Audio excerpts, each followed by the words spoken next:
banyak yang nanya ya, banyak yang nge-DM gua ataupun banyak komentar-komentar ya ngomong seperti ini, Bang, kenapa sih Bang tanggal 21 Juli atau sampai Agustus besok nggak jadi demo?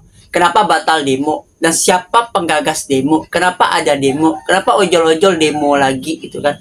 Nah, untuk ojol-ojol lama mungkin udah nyerah ya dengan namanya demo ya. Bahkan mungkin beralih pekerjaan ya, mencari pekerjaan lain ataupun mencari sampingan lain yang mungkin bisa menghasilkan dan mensejahterakan keluarga. Tapi di sisi lain ada yang bangga ikut demo, tapi nggak tahu ending dari demo itu kenapa. Bisa kena suspend, kena PM, membor orderan fiktif, sweeping teman yang lagi narik atau lagi ojol dan sebagainya. Nah, sini akan kita bahas siapa penggagas dan tokoh yang selalu ada di balik adanya ojol-ojol demo. Ya, karena sekarang akhirnya ojol nggak mau ikut demo.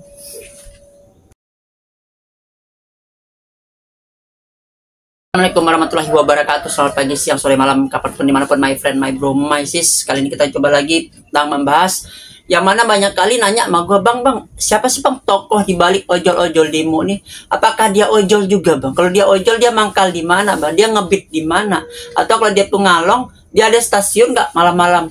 Menunggu orang bongkaran dari kereta dari Jawa atau apalah gitu, ya kan? Tapi kalau memang dia bukan ojol, kenapa harus ikut membela ojol? Ataupun adakah anggota DPR mungkin, atau lain sebagainya gitu. Atau mungkin ada maksud tertentu, pengen suatu jabatan yang mana ditolak dan lain sebagainya, kita juga nggak tahu ya, karena itu berseliweran di media sosial ya, karena banyaknya simpang siur beritanya. Nah, ini kita akan coba bahas tokoh ini siapa ya. Ini ya, ini kita lihat ya dari Ronald dari Gojek Driver Indonesia. Ojol kayaknya sudah pinter, kalau demo nggak ngasilin apa-apa buat cuma dapat capek, yang narik jabatan koordinator. Nah, ini ya fotonya. Kopdar Akbar nggak, Kopdar bubar ya. Sok bela ojol padahal pengen jadi staf sus alias staf khusus. Katanya Kopdar Akbar, tapi yang datang cuma 25 orang. Terbukti tidak ada ojol yang peduli. Ya gimana, kan emang bukan ojol. Bukan ojol tapi teriak-teriak potongan 10%. Kagak mikirin dampaknya. Bikin agenda 21 Juli bakal ngepung istana. Sampai ancam presiden demi tarik perhatian. Ingat Gun, ojol dah pinter. Udah pada pinter. Ya ini ya, kita akan bahas lagi. Setiap ada ojol demo, ya tokoh ini selalu ada. Yaitu Mas Raden Igun Wijaksono. Ya, kita nggak tahu ya. Orang-orang yang ojol-ojol baru, mungkin ojol-ojol lama tahu beliau lah, tapi ojol-ojol baru itu menuntut apakah beliau ini benar-benar ojol apa enggak. Kalau dia ojol, dia narik di mana ya, padahal dari track recordnya beliau sempat ojol lalu kerja di Batubara di Kalimantan, sebalik lagi ke Jakarta. Berbeda dengan Pak Wamen, Pak Noel ngaku ojol, dia ke kantor, beliau ke kantor Grab. Pak Wamen pernah ngomong, gue pernah jadi ojol Grab ya. Nah, itu Pak Wamen. Tapi karena sekarang beliau udah jadi wakil menteri, ya nggak mungkin ngojol kan gitu. Tapi kalau yang Mas Igun ini, dulu katanya pernah pengen menjabat jadi staf khususnya Pak Prabowo, tapi ditolak ya. Staf khusus transportasi atau apalah, gue lupa. Pokoknya berita seperti itu. Kayak tolak, jadi jajaran staf khusus, akhirnya ya seperti ini katanya sih, tapi gue juga nggak tahu. Nah, jadi penggerak demo dan apa efek dan dampak demo ini bagi para ojol-ojol gitu. Berdampak, mereka bisa kena suspend, kena PM, kena sanksi, ngompor-ngomporin teman, sweeping dan lainnya. Tapi ketika mereka kena suspend, kena PM, apakah si penggerak demo ini, ketuanya ini bakal menjamin masa depan, bakal menjamin anak-anak ojol-ojol kena PM ini ke depannya hidupnya, kelangsungan hidupnya bagaimana? Jangan hanya tuh hura-hura sesaat, euforia sesaat, demo, tapi tidak memikirkan ke depannya. Minta potongan 10%, tapi apa dampak ke depannya? Ya sekarang begini aja, jangan terlalu fokus dengan ojolnya. Sekarang gue bilang, ojol itu cuma dua hal, lu suka lu jalanin, lu gak suka lu tinggalin, udah. Ya, cari pekerjaan lain, banyak yo. Banyak ojol-ojol sekarang itu lari ke konten kreator, joget-joget, nyanyi-nyanyi di media sosial, apapun lah penting ngasihkan cuan gitu. Ya benar, mungkin kalau masa uangnya cukup, mungkin dia berusaha ya, mungkin dagang online, jual beli online, atau dagang produk dan lain sebagainya. Banyak ojol seperti itu. Tidak hanya terpaku dengan kehidupan ojol dari hari ke hari, minggu ke minggu, bulan ke bulan, tahun ke tahun. Ya, jangan tanya terpaku. Kita nggak tahu, Ban, 2026 besok. Ini udah hampir udah setengah bulan jalan nih. Ini udah tanggal 1 Juli nih. Ya udah setengah bulan kedua, setengah tahun kedua nih. Apakah 2026 seperti ini lagi? 2027 seperti ini lagi? Ya. Tarif makin turun nanti bagaimana? Persaingan ojol makin sengit, ojol terkotak-kotak. Honor makin murah, dihargai cuma 5.000 dan sebagainya. Tapi dengan menyuarakan demo, apa efeknya? Dan apakah penggagas demo ini bertanggung jawab apabila ojol-ojolnya nanti kena suspend, kena PM, dan tidak lagi ada mata pencarian? Ya mungkin semata-mata kerja cuma ojol gitu. Kalau yang lain oke lah, punya bisnis, punya usaha, punya dagang, dan punya lainnya sebagainya. Tapi yang tok cuman ojol doang, ya diajak seperti ini dan dia kesuspend, dia ke PM. Bagaimana kehidupan mereka? Apalagi mereka yang berkeluarga, punya anak, punya istri, ya anak sekolah, rumah kontrakan dan sebagainya yang tiap bulan harus dibayar, belum lagi makan hari-hari. Itu harus kita pikirkan. Jangan hanya pikirkan demo-demo demi solidaritas, demi kebersamaan. Tapi ayo, ojol sakit, kalian kemana? Gua aja ngalamin, gua kecelakaan 5 jam di kantor polisi. Kalian kemana? Gua chat, kok cuma dibaca doang? Mana solidaritas? Mana salam satu aspal itu? Ya. Nah ini ya kata-kata netizen setelah adanya berita ini ya, timeline seperti ini ya, foto seperti ini. Ini katanya, Gus Amja, aplikator sudah bekerja atau menyerang melalui media, padahal para pendemo yang berjilid-jilid seperti frontal di Surabaya anti aplikator.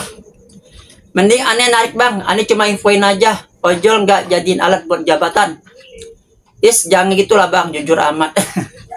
Demo sekarang mah pakai jadwal, udah si setting sama yang punya agenda buat pengalihan isu secara rakyatnya.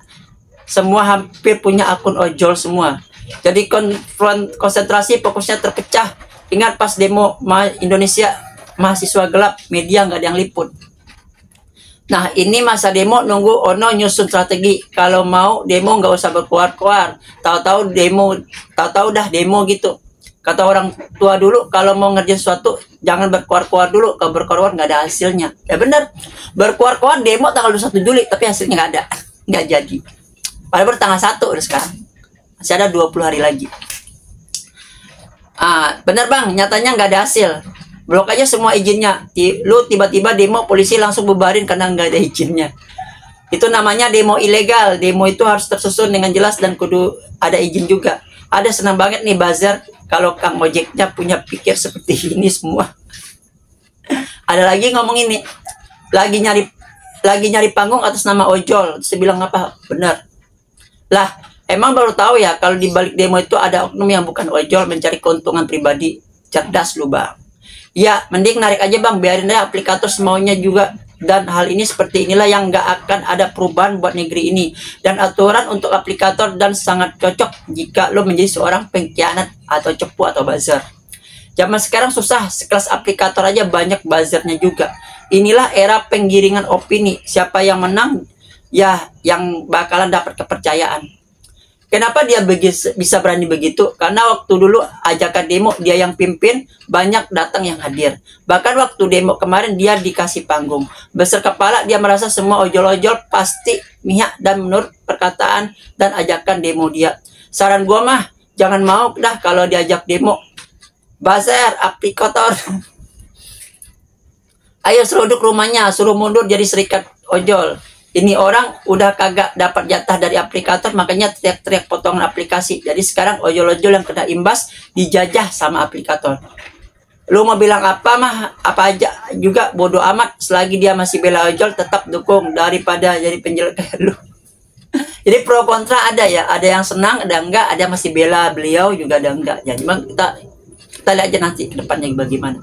Makanya gue bilang daripada setiap masalah ojol setiap hari nggak ada habisnya, mau demo lagi penggeraknya siapa, sampai minta THR disetujui, tapi akhirnya apa? Ojol-ojol makin blangsak setelah lebaran, ya pendapatan makin turun, bahkan untuk jadi ojol harus lu bayar, lu dapat order harus bayar dengan jaket Grab, ya kalau di Gojek terkotak-kotak, dan juga adanya ojol spesialis, dengan adanya ojek spesialis dan sebagainya. Jadi sekarang ya emang susah nyari order, ya tahu sendiri. Ya, kalau Goret sekarang banyaknya busway Transjakarta yang banyak trayek. Banyak orang mengencangkan pendapatan daripada naik ojol, naik transportasi umum.